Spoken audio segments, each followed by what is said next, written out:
네, 지금부터는 민주당 홍익표 원내대표 연결해 민주당 공천과 전국 현안에 대한 이야기 나눠보겠습니다. 안녕하십니까? 네, 반갑습니다. 홍익표입니다. 예, 대표님. 서울 서초울 뛰고 계시죠? 예, 그렇습니다. 야당이 승리한 적이 없는 곳이죠? 예, 그렇습니다. 예, 만만치 않은 데인데요, 정말. 어떻습니까, 민심은?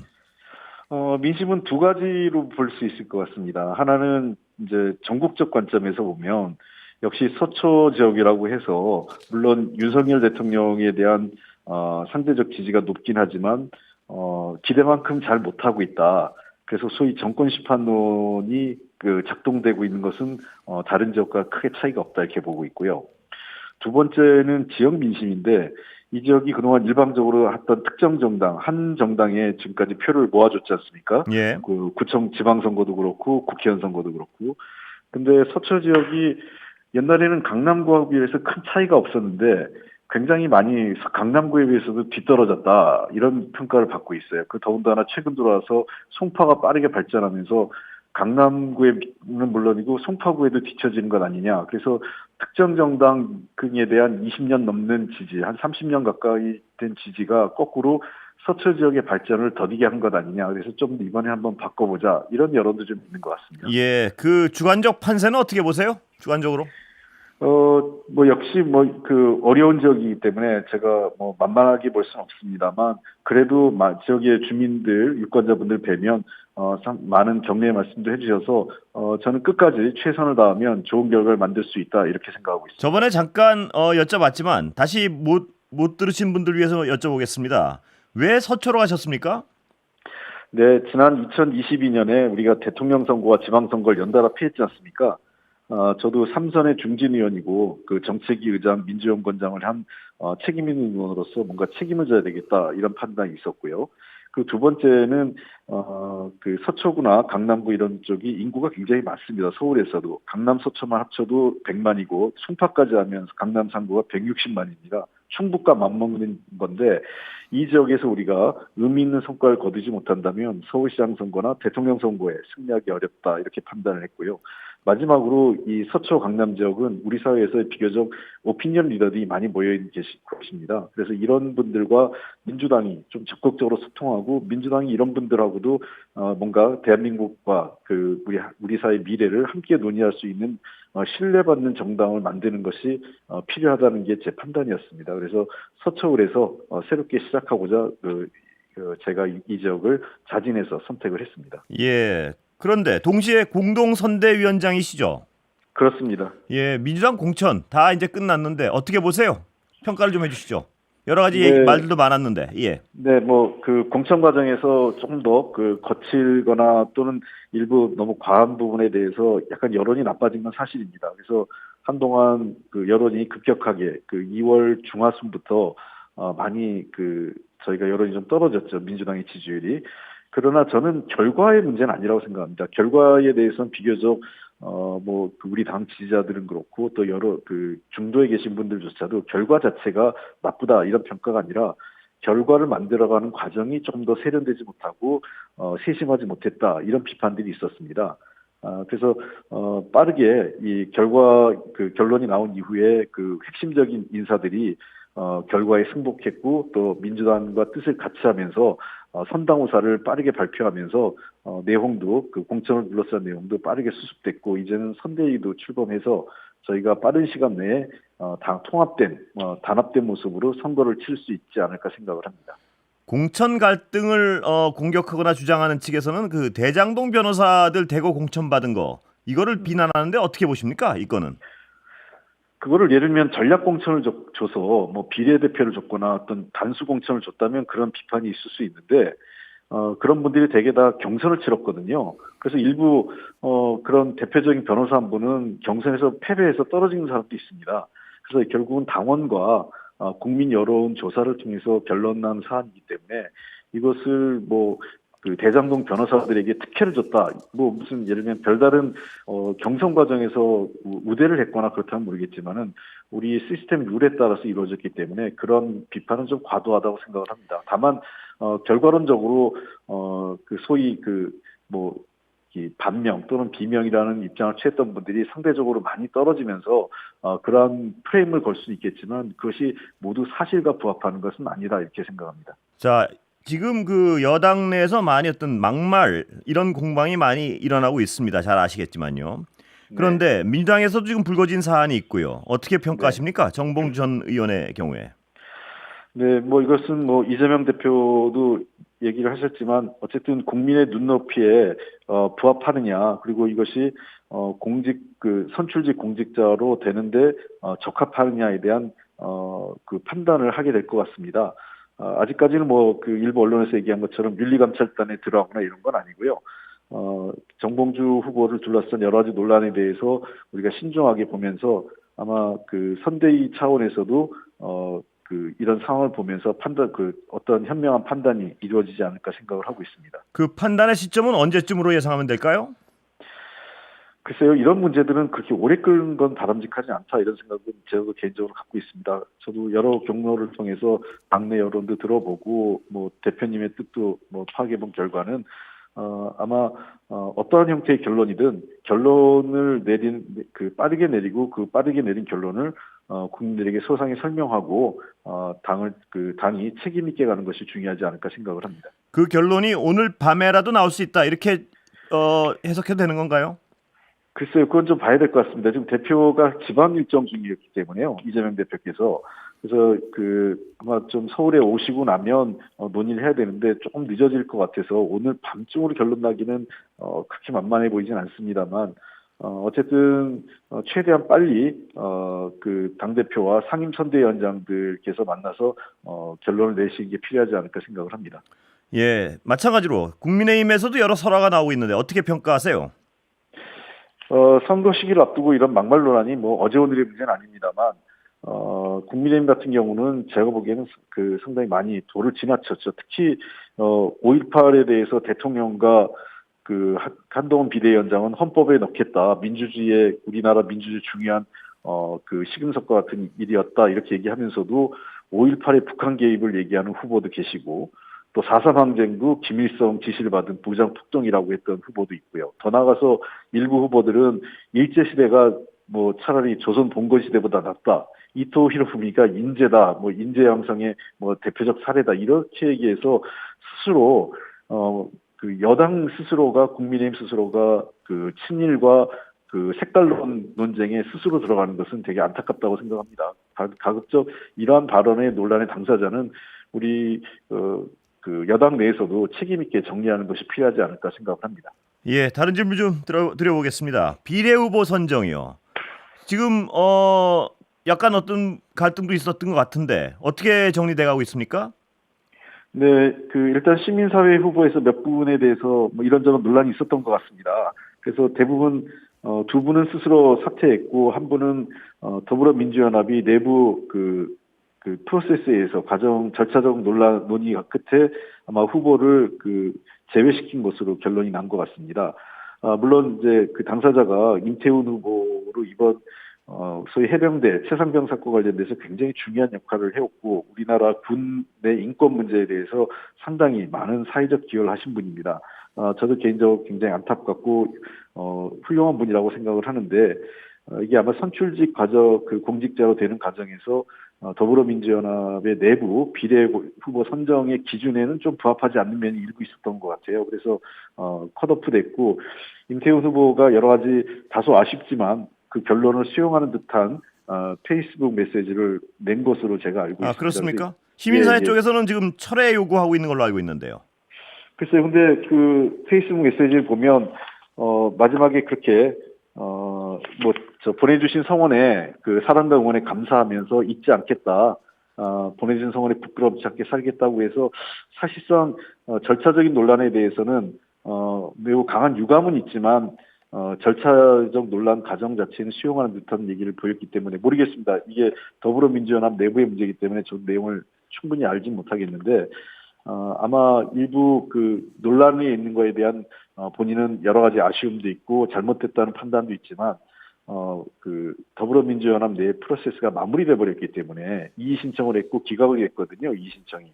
그래서 절차상으로는 더 이상 진행할 수 있는 게 없는 것 아닌가 이런 판단입니다. 그거에 대한 기각 통보를 사실상은 어쩔 수 없이 수용하는 것 아닌가 생각을 합니다. 저는 이 논란이 김태훈 그 소장 그 개인의 사회적 활동이나 앞으로 지금까지 해왔던 군 인권 활동의 그 성과를 폄훼하거나 그거를 훼손하는 그것으로 이어져서 안 된다고 생각합니다. 굉장히 중요한 역할을 했고 앞으로도 더 큰 역할을 할 뿐이라고 생각을 합니다.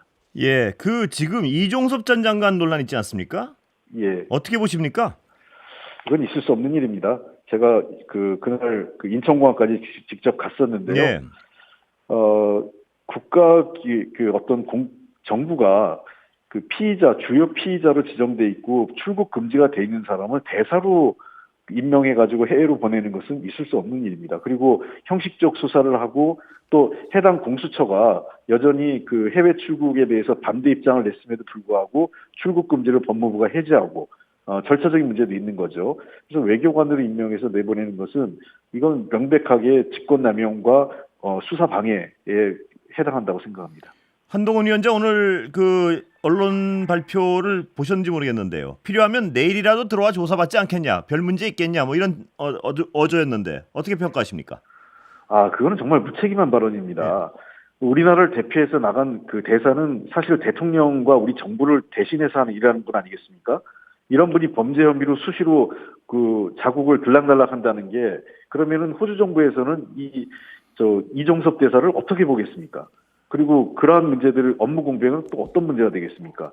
이러한 결격 사유가 있고 어떤 불합리한 인물은 결코 대사로 정해서 내보내서는 안 되는 일이었죠. 그래서 부르면 들어오겠다. 이게 무슨 서울 시내에서 어디 기관장으로 있는 사람도 아니고 해외 대사로 나간 사람을 그렇게 불러들이고 수시로 하겠다. 이런 건 말도 안 되는 얘기예요. 이거는 한동훈 비대위원장이 그 외교관, 특히 어떤 공관장으로 나가는 대사의 역할에 대해서 이해가 부족한 것 아닌가, 아니면 이해를 하고 있으면서도 말장난 비슷하게 그냥 이렇게 할 수 있지 않냐고 그냥 위기를 모면하는 그런 의미 없는, 그러니까 진지하지 않은 발언이었다 저는 생각합니다. 매우 부적절한 발언입니다. 한동훈 위원장은 그렇다 쳐도요. 대통령실에서는 요지부동인데요. 야당, 공수처, 친야 언론의 정치 공작이다 이런 말도 했습니다. 오늘 관계자가 어떻게 보세요? 공수처가 국가기관입니다. 그 국가기관을 야당과 결탁했다. 그리고 일부 좌파 언론이 결탁했다. 이런 식으로 편가르기, 그다음에 어떤 프레임을 씌우는 것은 매우 부적절한 것이라고 생각합니다. 그러면은 최상병 사건과 관련돼서 많은 국민들이 국정조사와 특검이 필요하다는 게 거의 60% 가까운 언론조사 결과가 나오고 있고요. 이종섭 대사, 호주 대사 임명이 부적절하다는 여론이 상당히 부적절하다는 것이 많은 여론이 높게 나타나고 있습니다. 그러면 저희들 야당, 공수처, 그리고 언론이 국민 대다수와 함께 결탁한 것이죠. 저는 국민과 함께하는 야당, 공수처를 대통령이 국민 다수의 뜻을 외면하고 있다 이렇게 보입니다. 예. 그리고 지금 어떤 이종섭 사태와 관련해서요. 선거 치르고 계시니까 잘 아시겠지만 선거에 도움이 되지 않을 거는 분명한 것 같은데요. 왜 네. 이렇게 막무가내라고 생각하십니까? 해석이 뭔가요? 궁금해서 여쭤본 겁니다. 예. 내부에 여러 가지 얘기가 나오고 있습니다. 하나는 최근에 몇 주 동안 국민의힘 지지율이 높게 나왔지 않습니까? 예. 그러면서 정부 여당이 좀 오만해진, 특히 대통령실이 다시 오만해진 결과다. 이런 게 하나 분석이 있고요. 두 번째는 정말 이종섭 대사를 해외로 빼내지 않으면 이종섭 대사를 이종섭 전 국방부 장관에 대한 조사를 통해서 대통령실과 대통령의 개입 여부가 드러날 수밖에 없는 불가피한 상황이 임박했다. 이런 설도 하나 있고. 마지막은 또 대통령실 내 복잡한 관계도가 있다고 생각합니다. 특히 이번 사건의 주 피의 당사자가 안보실이거든요. 안보실이 외교 업무를 담당하고 있지 않습니까? 그러니까 외교부를 압박해서 자기들에 대한 수사를 막기 위해서 이종섭 전 국방부 장관을 서둘러 해외 공간으로 보냈다. 이런 얘기도 흘러나오고 있어요. 그래서 어느 게 사실이든 간에 지금 여당의 유력 인사들조차도 예를 들면 안철수 의원이라든지 나경원 후보 등 여러분들이 매우 부적절하고 잘못됐다 이런 입장들을 내고 있지 않습니까? 선거에도 매우 도움이 안 되는데 왜 그랬을까 이런 얘기를 방송에서 하는 걸 보면 자칫 여당 내에서의 새로운 갈등으로 번지지 않을까 이런 우려도 있습니다. 자, 그렇다면 이종섭 특검법 무조건 추진하시는 건가요? 어떤가요? 상황은? 뭐 시간이 많지 않기 때문에 어떻게 될지 모르겠지만 최대한 저희가 주어진 기간 내에 21대 국회가 마무리하기 전에 저희가 할 수 있는 건 다 할 생각입니다. 거기에는 장관 탄핵, 고발 조치 뭐 이런 것도 포함되나요? 다 포함되어 있습니다. 저희가 지금 이미 이번 이종섭 전 장관을 호주 대사로 보내는 과정에서 외교부 또는 외교부가 어떻게 개입했고 이런 피의자 신분 출국 금지가 돼 있는 것을 알고도 했다면 이건 명백하게 잘못된 거기 때문에 이것은 탄핵 사유가 된다고 보고 있고요. 예. 두 번째, 법무부도 출국 금지를 해제하는 과정에서 이건 직권남용 가능성이 높다고 생각을 합니다. 예. 공수처의 반대 의견에도 불구하고 이런 식으로 했고, 특히 이종섭 장관이 핸드폰을 제출했는데 이것이 신형 핸드폰, 즉 사건 이후에 새로 쓴 핸드폰을 내고 갔다는 거 아니겠습니까? 예. 이건 명백하게 증거인멸에 해당하는 겁니다. 이런 분을 해외로 내보내는 것은 결국은 수사 방해이기 때문에 법무부에도 이 책임을 물을 수밖에 없습니다. 자, 다시 선거 얘기로 좀 돌아가 보겠습니다. 조국 혁신당 굉장히 각종 여론조사를 보면 돌풍을 일으키고 있는 것 같은데요. 네. 어떻게 보십니까? 이 현상을 일단 어떻게 해석하십니까? 뭔가요? 아무래도 우리 야당 지지 성향의 국민들 중에 일부 분들께서는 좀 더 강한 야당, 그리고 검찰 개혁이나 윤석열 대통령, 한동훈 전 법무부 장관 등에 대한 강한 압박을 좀 원하시는 분도 있을 것 같습니다. 그래서 그런 부분에 대해서 조국 혁신당에서 좀 더 강한 입장을 내고 있는 것에 대해서 지지를 보내고 있는 거 아닌가 생각을 하고 있고요. 또 하나는 결국은 조국 혁신당이나 더불어민주당을 하나의 같은 뿌리로 보고 있는 것 아니냐 이런 생각도 있는 것 같습니다. 그래서 이게 뭐 조국 혁신당을 지지한다고 해서 야권 전체의 어떤 몫이 줄어든다고 생각하지 않기 때문에 민주당을 지지하시는 분들 중에 일부가 조국 혁신당 쪽으로 지지 의사를 보이고 있는 것 아닌가 보입니다. 일부에서는 야권의 파이가 더 커진다는 분들도 있고 또 일부에서는 비례 쪽인 이 민주당의 비례인 더불어민주연합의 어떤 파이가 어쩔 수 없이 줄어드는 거 아니냐 이런 분석도 있는데 어느 쪽이십니까, 대표님? 제가 더불어민주당의 원내대표이기 때문에 저는 당연히 지역도 민주당, 비례도 민주당을 원합니다. 그게 저희 기본 입장이고요. 그러나 이제 그럼에도 불구하고 우리 유권자들께서 선택을 지역은 민주당으로 하고 비례는 조국 혁신당으로 하는 분들이 또 일정 부분 계신 것 같습니다. 가급적 민주당을 저는 찍어달라 이렇게 말씀드리고 싶지만 또 그런 부분들의 선택도 존중할 수밖에 없지 않느냐 이런 생각도 있습니다. 그래서 저희는 앞으로 우리 당, 민주당과 조국 혁신당은 선거 이후에 윤석열 정부의 잘못된 행태를 바로잡고 대한민국의 민주주의와 민주주의를 다시 회복하고 민생 경제를 저희가 살리는데 뜻을 모아야 될 것 아닌가 생각합니다. 그것이 지금 우리 야권 전체를 지지하는 유권자들의 의지이고 염원이 아닐까 생각합니다.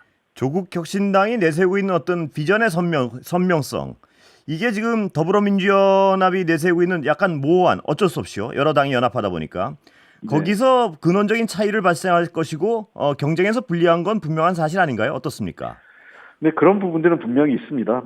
어쩔 수 없이 우리가 연합비례 정당이기 때문에 연합비례 정당의 특성상 어떤 정책이나 정치적 가치는 최소주의 그러니까 서로 간에 합의할 수 있는 최소한의 것들을 갖고 하다 보니까 상대적으로 조국 혁신당에 비해서 조금 더 색깔이 분명치 않아 보이는 그런 부분이 하나 있고, 또 하나 우리 민주당을 지지하는 분들이 그 당을 지지했을 때 더불어민주연합을 지지하면 민주당이 아닌 쪽이 또 한 절반 있는 거 아니냐 이런 불만도 좀 있으시더라고요. 예. 그러다 보니까 이제 조국 혁신당을 찍겠다 이런 분들이 계시지만 가급적 우리 민주당의 지지자분들께서는 더불어민주연합을 지지해달라고 할 수밖에 없는 게 제가 원내대표로서의 기본 입장입니다. 자, 마지막 질문 짧게 드리겠습니다. 선거 이후에 합당 가능성 있나요, 없나요? 그거는 지금 판단할 문제는 아니라고 생각합니다. 예. 그때 가서 생각하겠습니다. 예, 시간 아직 조금 남았나요? 예, 다 됐나요? 여기서 정리하겠습니다. 대표님 오늘 예, 수고 많으셨습니다. 예, 고맙습니다. 예, 감사합니다.